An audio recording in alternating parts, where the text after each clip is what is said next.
ही काळी आई धनधान्य देई, ही काळी आई धनधान्य देई.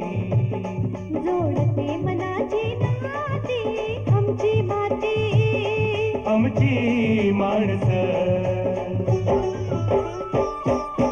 आमची माती, आमची माणसं, आमची माती, आमची माणसं, आमची माती, आमची माणसं, आमची माती, आमची माणसं.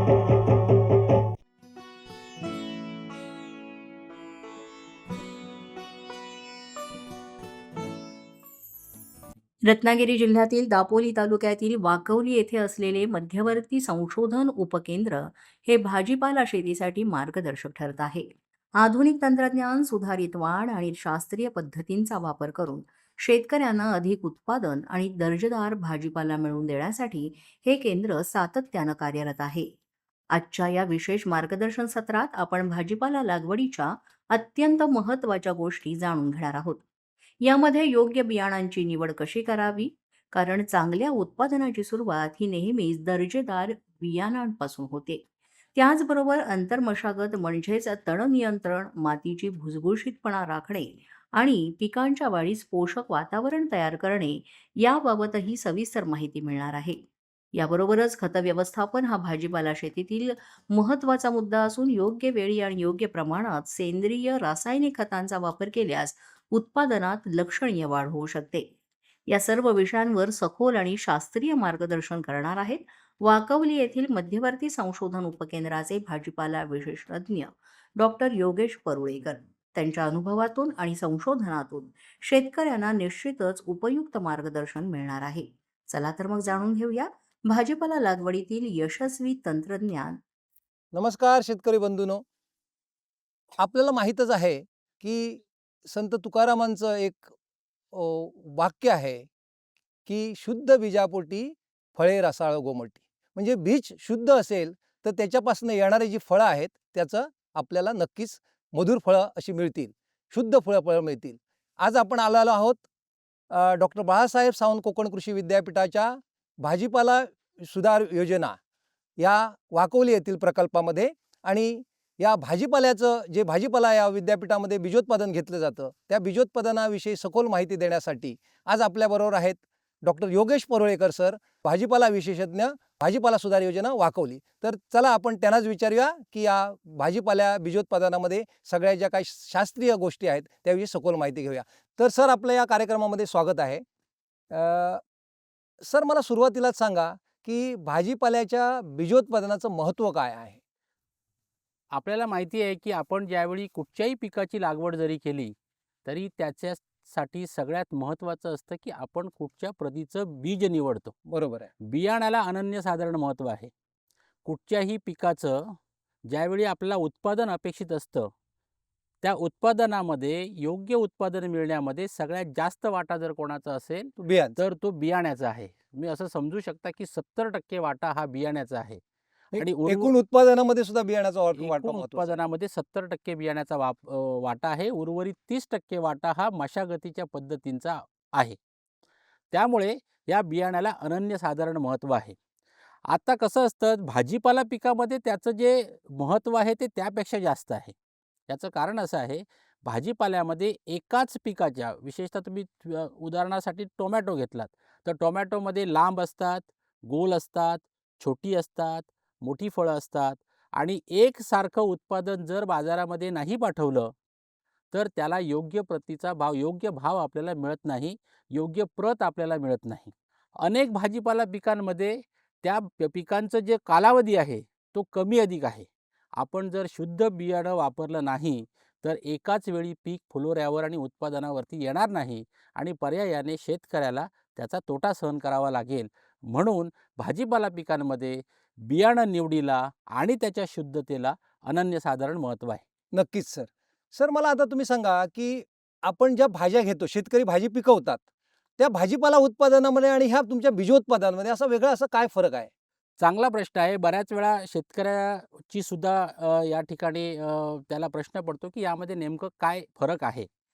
ज्यावेळी आपण भाजीसाठी पिकाची लागवड करतो, त्यावेळी आपल्याला त्याचं जास्तीत जास्त उत्पादन आणि त्याचा दर्जा कसा चांगला राहील, याच्याकडे आपल्या सर्व मशागत पद्धतींचा जो लक्ष असतो, तो त्याच्याकडे असतो.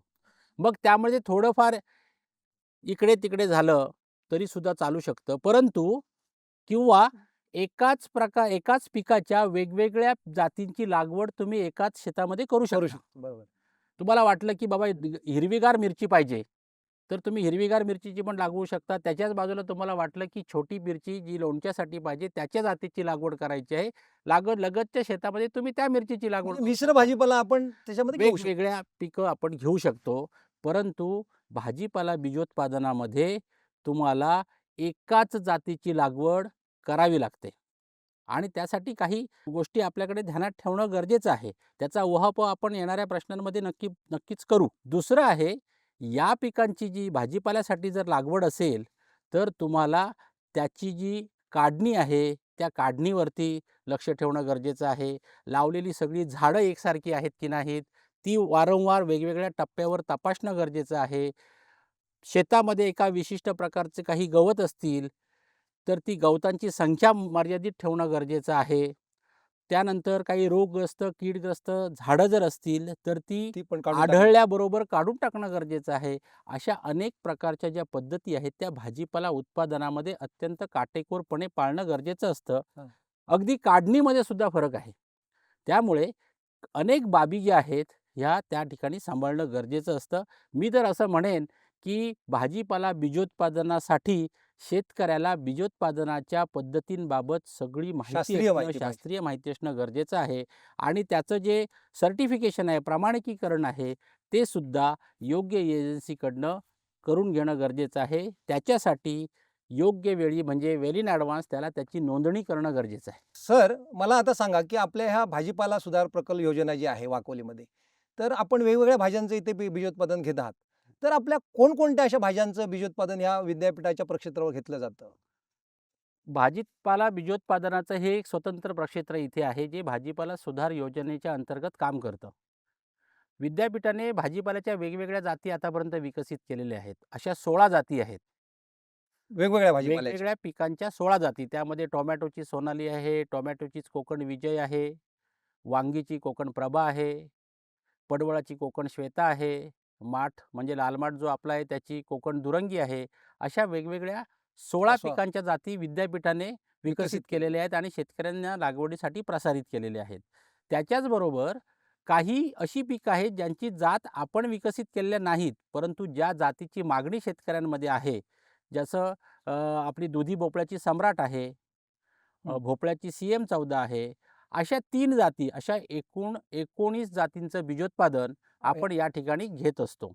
आता त्यामध्ये कसं आहे, यामध्ये तिन्ही हंगामामध्ये बीजोत्पादन चालू असतं.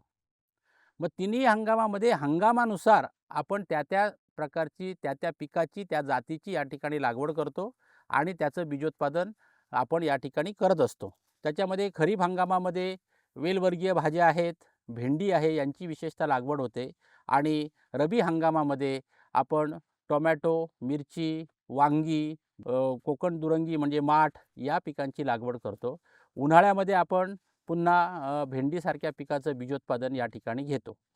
कोथिंबीरची जात आहे आपली, त्याचं सुद्धा बीजोत्पादन आपण रब्बी हंगामामध्ये घेतो. हां, म्हणजे तुम्ही आता एकंदरीत 16 ज्या विद्यापीठाने प्रसारित केलेल्या भाजीपाल्याच्या जाती आहेत, त्याच्याबरोबरच अजून 3 जाती इतर ज्या चांगल्या उत्पन्न देणाऱ्या दुसऱ्या कोणी शिफारस केलेल्या असतील, अशा जातींचं पण आपण बीजोत्पादन इथे ह्या क्षेत्रावरती घेतलं जातं. घेतो, जेणेकरून शेतकऱ्याची गरज आहे ती ती आपण भागली पाहिजे. भागवतो. बरोबर आहे. पण सर मला सांगा, हे बीजोत्पादन करत असताना आपण त्या बियाण्याची शुद्धता हं. शुद्धता कशी आपण मेंटेन करतो? बीजोत्पादनामध्ये शुद्धता मेंटेन करणं, शुद्धता राखणं हाच सगळ्यात महत्त्वाचा उद्देश असतो. एका वेळी बियाण्याचं उत्पादन कमी आलं तरी चालेल, परंतु ते शुद्ध बिया बीज शुद्ध पाहिजे. मग यासाठी वेगवेगळ्या पद्धतींचा वापर आहे, वेगवेगळ्या सूत्रांचा वापर त्या ठिकाणी आपण करतो. पहिलं सूत्र कुठचं? ज्या शेतामध्ये आपण एखाद्या पिकाची लागवड करणार आहात बीजोत्पादनासाठी, हं. त्या शेतामध्ये अगोदरच्या हंगामामध्ये त्याच पिकाच्या दुसऱ्या जातीची लागवड झालेली असता कामा नये. म्हणजे एकच पीक पुन्हा पुन्हा त्याच जागेमध्ये घेऊ नये. घेऊ शकतो, पण जात तीच पाहिजे. समजा या ठिकाणी कोकण कीर्ती लावली असेल, तर मागच्या हंगामामध्ये कोकण कीर्तीच असेल तर चालेल.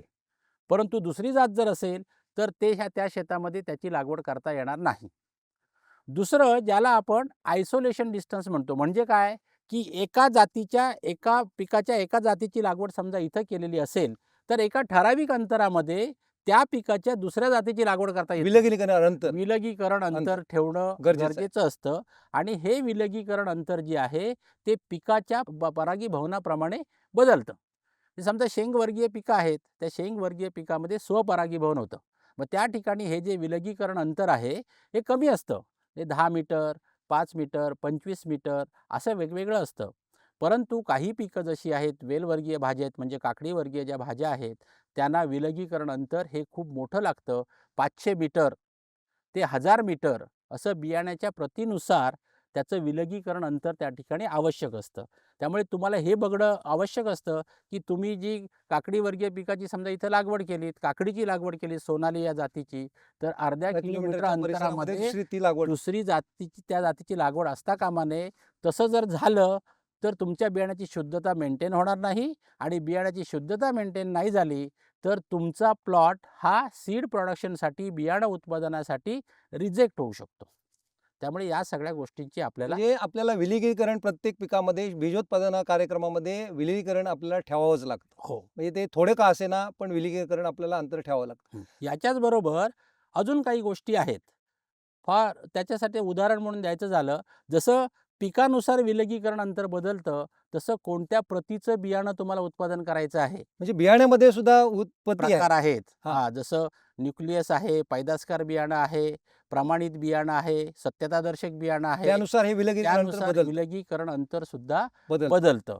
आपण या ठिकाणी एक तर पैदासकार बियाणं, ज्याला इंग्लिशमध्ये ब्रीडर सीड म्हणतात, त्याचं उत्पादन करतो.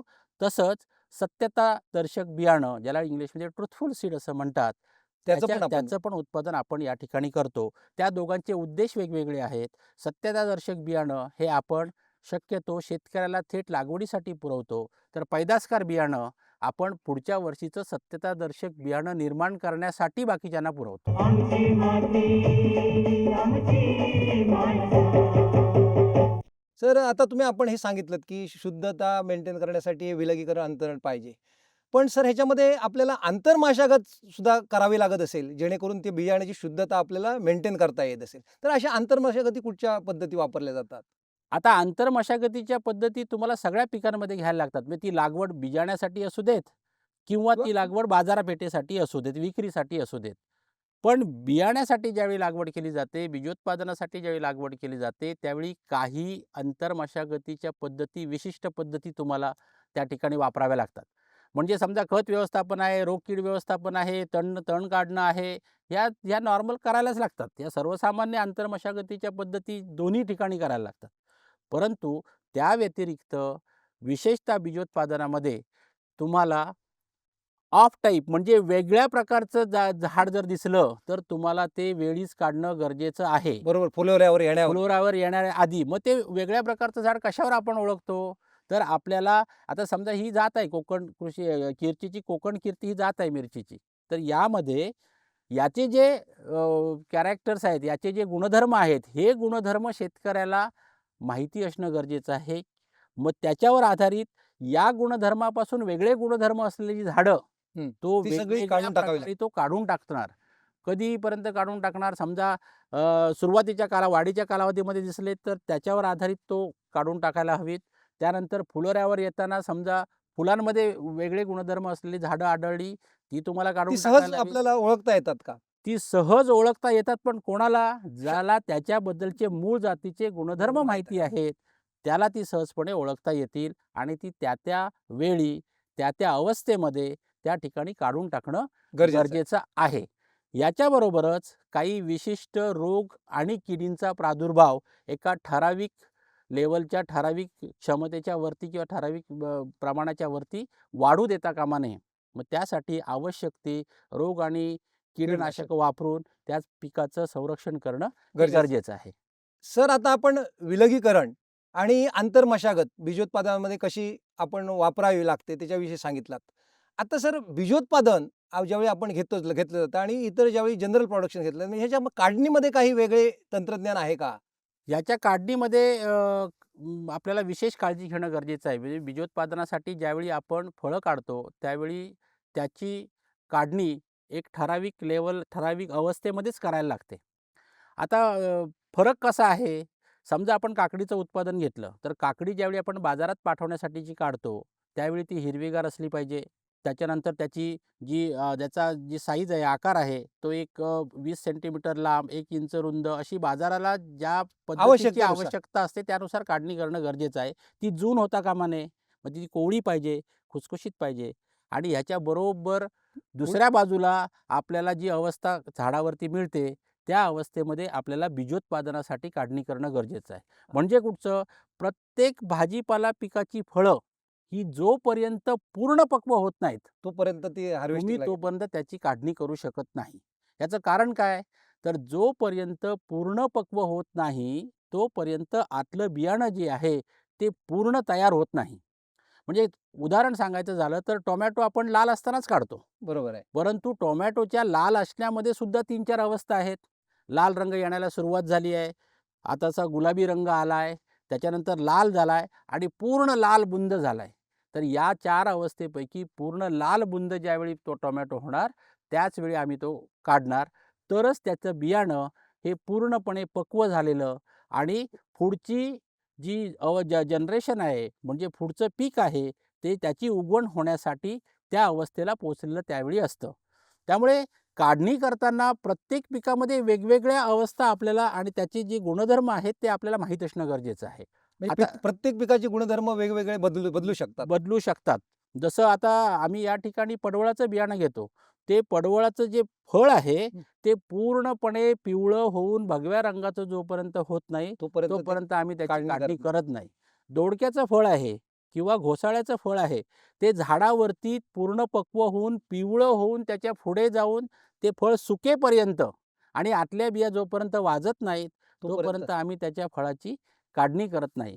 त्यामुळे काढणीची अवस्था ओळखणं, ती योग्य प्रकारे काढणी करणं आणि त्याचा पुढची प्रक्रिया करणं हे बीजोत्पादनामध्ये अत्यंत महत्त्वाचं काम आहे. आणि हे ओळखण्यासाठी शेतकऱ्याला किंवा त्याच्याबरोबर काम करणाऱ्या माणसाला त्या अवस्थांची, त्याचे गुणधर्म असणं, त्या फळांचे गुणधर्म माहिती असणं, या सगळ्याची आवश्यकता असते.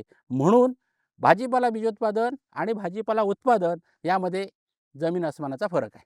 आमची माती आमची माणसं. विक्री व्यवस्थेसाठी काही व्यवस्था आपल्याकडे व्यवस्थित वेगळी करण्यात आलेली आहे की काय विद्यापीठामार्फत? आपल्याकडे ज्यावेळी भाजीपाला पिकांची काढणी केली जाते, ती काढणी केल्यानंतर त्याची पुढची प्रक्रिया आहे ती सुद्धा महत्त्वाची आहे. त्यामुळे पुढची विक्री योग्य करण्यापूर्वी विक्री योग्य करण्यापूर्वी पोस्ट हार्वेस्ट. त्याच्यावर पोस्ट हार्वेस्ट प्रक्रिया म्हणजे काढणी पश्चात प्रक्रिया करणं गरजेचं आहे. जे टोमॅटो असेल तर फळं काढली, पण त्या फळातनं बियाणं वेगळं करणं गरजेचं आहे. काकडीची फळं काढलीत, त्याचं बियाणं वेगळं करणं गरजेचं आहे. पिकाचं जे फळ आहे, त्या फळानुसार ते फळ कोणत्या अवस्थेमध्ये आहे, म्हणजे ते सुकं असतं का ओलं असतं, त्याच्यानुसार त्यामधले बियाणं वेगळं करण्याची पद्धत वेगवेगळी आहे. समजा भेंडीची फळं आहेत, तुम्ही काढलीत, उन्हामध्ये टाकलेत 4 दिवस सुकवायला, की ती फळं आपोआप फुटायला लागतात. मग त्याला थोडंसं काठीने जरी चोपलं तरी जर दिला थोडा तर ते बाहेर तरी पडू शकतं. त्याचं बियाणं बाहेर पडतं. परंतु टोमॅटो आहे, त्याच्यानंतर काकडी आहे, यामध्ये तुम्हाला आतला जो रस आहे त्याच्यामध्ये बिया अडकलेल्या असतात. तो रस बाहेर काढणं, तो तसाच 3-4 दिवस त्याला फर्मेंटेशन व्हायला ठेवणं आणि त्याच्यानंतर त्याचं बियाणं धुवून वेगळं करणं, अशा वेगवेगळ्या वाळवणं वगैरे सुद्धा असतं. वाळवणं ही पुढची प्रक्रिया, बियाणं वेगळं करणं आणि मग ते वाळवणं. त्या वाळवण्यानंतर त्याच्यामध्ये असलेलं आर्द्रतेचं किंवा पाण्याचं प्रमाण हे सुद्धा एका ठराविक लिमिटपेक्षा जास्त असू नये. असलं तर तुमचं बियाणं म्हणून त्या ठिकाणी त्याला मंजुरी मिळत नाही, त्याला बाजारामध्ये विकता येत नाही. त्यामुळे ह्या सगळ्या गोष्टी त्या ठिकाणी तपासणं गरजेचं आहे. एकदा बियाणं तुम्ही काढलं, ते सुकवलंत, की पॅकिंग करण्या अगोदर पुन्हा त्या बियाण्याची उगवण क्षमता आणि त्याची शुद्धता तपासली जाते. तपासण्यासाठी तुम्हाला ते बियाणं प्रयोगशाळेमध्ये पाठवायला लागतं. आणि त्या प्रयोगशाळेचा ज्यावेळी रिपोर्ट तुमच्याकडे येईल, की त्याच बाबा वेळी ते विक्री योग्य होतं. याची उगवण क्षमता एवढी आहे, ती 70% वरती असेल, तरच तुम्हाला ते बियाणं म्हणून आणि शुद्धता योग्य आहे, तरच तुम्हाला ते बियाणं पुढे पॅकिंग करावं लागतं. आता अशा प्रकारची प्रयोगशाळा आपल्याकडे आपल्या विद्यापीठामध्ये विकसित केलेली आहे. बीज परीक्षण प्रयोगशाळा. तिथं आम्ही आमचं बियाणं या ठिकाणी झालं की त्याचं सॅम्पल तुम्ही पाठवून देता आम्ही त्या त्यांच्या ठिकाणी पाठवून देतो. त्याचं त्या ठिकाणी परीक्षण केलं जातं आणि जोपर्यंत त्यांचं उत्तर, रिपोर्ट आमच्याकडे येत नाही, अहवाल आमच्याकडे येत नाही, तोपर्यंत आम्ही त्याची पुढची व्यवस्था करत नाही. आता मगाशी आपण विचारलं, की हे जे बियाणं आपण या ठिकाणी निर्माण करतो, ते शेतकऱ्याला उपलब्ध होऊ शकतं का? उपलब्ध होण्यासाठी आपली काय व्यवस्था आहे? तर आपण आता अशी व्यवस्था सुरू केलेली आहे. कोकणातला शेतकरी हा छोटा शेतकरी आहे. त्याचं क्षेत्र हे छोटं आहे, मर्यादित. मर्यादित आहे. त्यामुळे त्याला कमी बियाणं लागतं. त्यामुळे आपण आपले बियाण्याचे ही सगळी शुद्धता तपासल्यानंतर ते बियाणं आपण छोट्या प्लास्टिकच्या पिशव्यांमध्ये त्या ठिकाणी पॅक करतो, बंद करतो, हवा बंद करतो आणि ते विद्यापीठाच्या वेगवेगळ्या केंद्रांवरती विक्रीला पाठवतो. सगळ्यात जास्त पुरवठा आम्ही विद्यापीठाचं जे माहिती तंत्रज्ञान केंद्र आहे, कोकण कृषी विद्यापीठाचं दापोली येथे जे माहिती तंत्रज्ञान केंद्र आहे, त्या ठिकाणी विद्यापीठाने निर्माण केलेल्या, विकसित केलेल्या सर्व भाजीपाला पिकांच्या बियाण्यांचे जे छोटे-छोटे पाउचेस आहेत, ते त्या ठिकाणी आपण विक्रीला ठेवलेले आहेत. काही शेतकऱ्यांची मागणी मोठ्या प्रमाणावर असेल, 5 किलो, 10 किलो, 20 किलो, तर ते त्याप्रमाणे तुम्ही शेतकरी ती पुरवठा थेट या करता. ठिकाणी येऊन त्यांनी मागणी केली किंवा संपर्क साधला आम्हाला, तर आम्ही त्याचं बियाणं हे शेतकऱ्याला त्या ठिकाणी विद्यापीठाने ठरवलेल्या दराने हे पुरवत असतो. आपण मगासपासून सगळे ह्या बीजोत्पादनाच्या आपल्या प्रक्षेत्रावर चाललेलं जे वेगवेगळ्या भाजीपाला बियाण्यांचं बीजोत्पादन आहे, याविषयी आपल्याला सविस्तर तुम्ही माहिती दिलीच. पण सर, आपल्या जाता जाता आमच्या शेतकऱ्यांना या काय आपण संदेश देऊ इच्छिता?